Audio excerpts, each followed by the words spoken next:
The soup that I'm going to be making today is a variation of a sweet potato and sausage soup that was published by Martha Stewart in her one-pot cookbook that I've made many times and loved.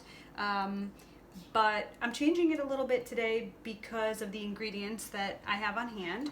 So I got a pack of burgers that were supposed to just be plain burgers, and they were Italian seasoned, and they smell like Italian sausage. So I also happened to get some bigger leaf spinach than I normally order, the baby spinach, so this came instead. And I also got sweet potatoes instead of regular potatoes, so it made me think of this recipe.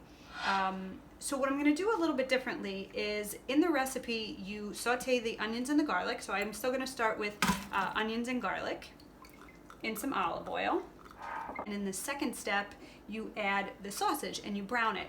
But I decided, since this isn't really sausage, it's not going to have as much fat, I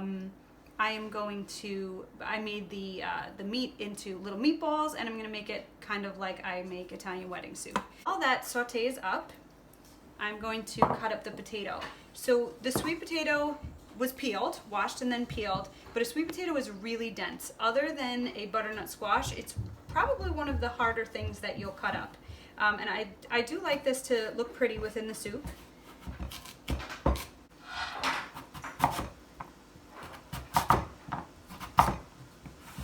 Okay, and I want to try to get an even, nice looking dice on this. Say about a medium dice.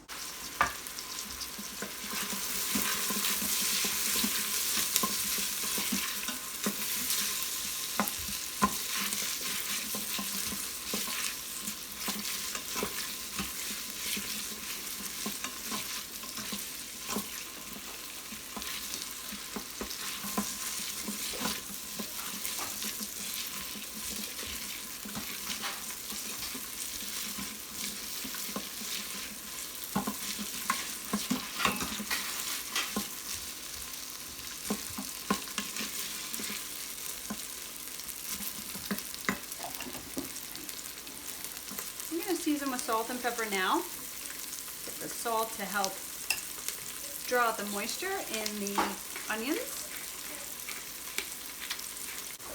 I've browned my onions and my garlic, and now I'm going to add my sweet potatoes.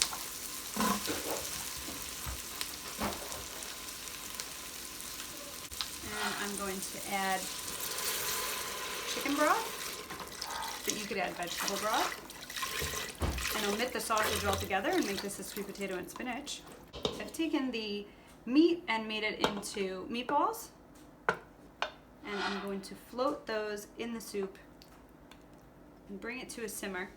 And when my meatballs reach 165 degrees, I'm going to add some small pasta, soup-sized pasta, and my greens to let those wilt. Alright, so the soup simmered, and the sweet potatoes are nice and soft, and the sausage, little meatballs that cooked up, let off a lot of flavor into the broth. And now I'm ready to add my pasta and my spinach. I'm just going to make sure that I do 3 minutes less than al dente. So if your box says 10, you want to cook this for 7. Okay, and then after my pasta completely cooks, I'm going to add in my spinach. So my pasta has been cooking for 6 minutes. It's still very, very al dente, but like I said, it's going to continue cooking in there. So I'm going to add in my spinach. I have my heat off, and I'm just going to let that wilt down.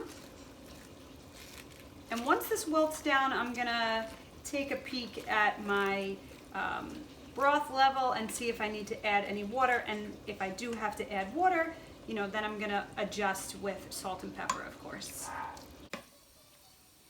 The greens have brightened up. They're a beautiful color right now, and this has all just been in the residual heat. I'm trying not to mix this up too much because I really don't want to break up those sweet potatoes, but it's all done. It smells delicious, and I'm going to serve it. This soup has a beautiful balance between the fennel in the sausage and the sweetness from the sweet potatoes. The green is a beautiful contrast in the soup, and of course that pasta makes it a whole meal.